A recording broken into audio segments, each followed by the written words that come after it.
Well, yesterday saw Gary Locke return to Tynecastle for the first time since being sacked by Hearts just over a year ago. And it was an emotional day for the Kilmarnock boss in more ways than one.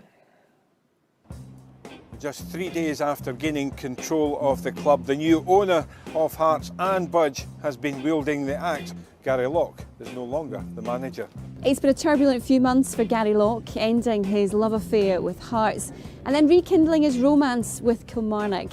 But how will it feel for him today, coming back to where it all started? Gary, it's been a few months since you've been back here. Does it feel strange to be back? It's strange, but I'm looking forward to it. We're obviously looking to try and get a win for Kilmarnock because we've had a slightly different start to the season. So, our main focus today is to get 3 points. Do you feel as if there's anything to prove coming back here? It was a hard thing to take when I got told I was no longer required here. But I try to look at the positives and everything, and if that hadn't happened at Hearts, I wouldn't be sitting here as a Kilmarnock manager, which I take great pride in. At the end of the day, life's too short to hold grudges with people. It'll be slightly different though, won't it? Because where we're sitting right now, not too far away from where you'll be sitting in this away dugout. Your family sit here, they have their season tickets here? Yeah, obviously they've supported Hearts for a long, long time. And it doesn't matter where I tend to go in my career, Hearts are their team, so they support them, but I'll be certainly looking to get one over them on all of them today. Do you reckon you'll be getting any abuse from this side of the stadium? I get abuse from them every day, so as I said, the banter will be good, but the most important thing is that I'm the one that goes home with a smile on my face tonight. So the Locke family looking on, but there was no time for sentiment as they got down to business. It was Hearts who had the early control in this one. Some nice footwork from Jamie Walker. He set up Wanma. He made Jamie McDonald spring into action.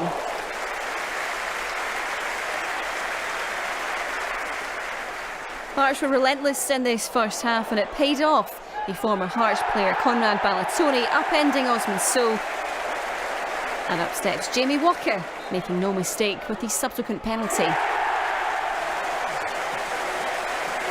The Hearts fans feeling like they got what they deserved. And into the second half they wanted more. Sam Nicholson, who'd been outstanding, trying his luck again, but the goalkeeper standing firm.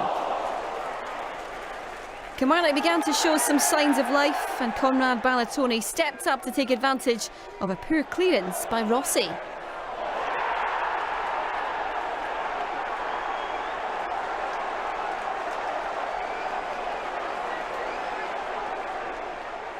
And then things got a lot worse for the home side. Stephen Smith upended by substitute Gavin Rowley. The referee initially went to book him for the challenge, but after some dubiety, it was Riley who was shown the red cards.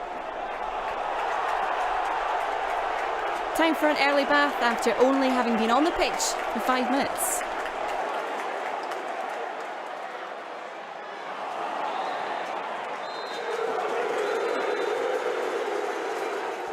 So all's fair in love and war, ending 1-1 here at Tynecastle. Gary Locke couldn't break Hearts, but does his love affair with the game continue? I love my job here, very enthusiastic about it, and I know that we need to pick up points. And we've got one today, and hopefully we can now start winning at home. From our point of view, we have to make sure we score the goals and we get opportunities. Disappointing that the players are really frustrated in that they know that we should have convincingly won the game.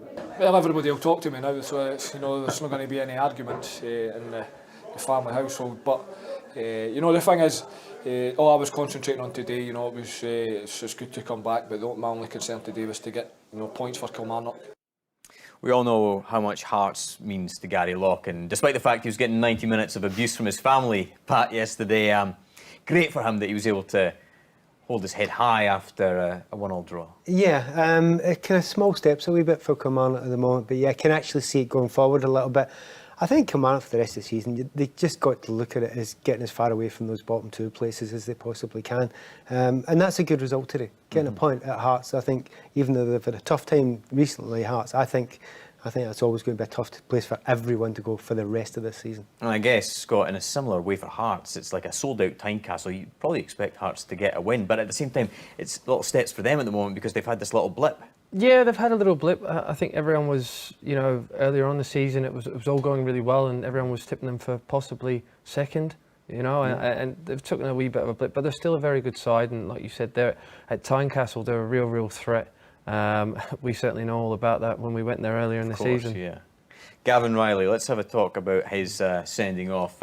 Robbie Nielsen had no complaints. No, I don't think anyone can have any complaints. You know, even the boy himself. I think he's even run away here, trying to hide. I think afterwards, but not a bad tactic. Yeah, look, I think it's just frustration from the boy. I think, like we heard there, he was only on the pitch 5 minutes, so possibly a wee bit frustrated not actually playing. We hammered the referees quite a lot, Pat, but was that the right call? No, I've got a complaint about it, absolutely. Why is Riley arguing? That's my only complaint, because that's such a stick on. Well done, this. By the way, that isn't as easy to give. In slow motion, we can see that he's got it spot on. Sure. He's got it right. But you know what? That happened really quickly. So well done, the assistants. Absolutely. OK. Well, we're not quite done with Tynecastle heroes of yesteryear quite yet. Last Friday, it was John Robertson's 51st birthday, believe it or not. Happy birthday, John. Let's remind ourselves just why he's revered so much down Gorgie Way.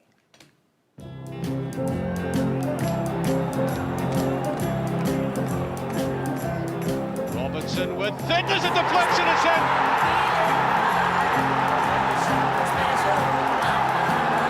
There again. Foster gets sent to send over the cross. There's Robertson! Superbly finished by John Robertson. That's good play from Mackay. Robertson's onside. There's Leach inside. There's Robertson! 1-0 for Hearts!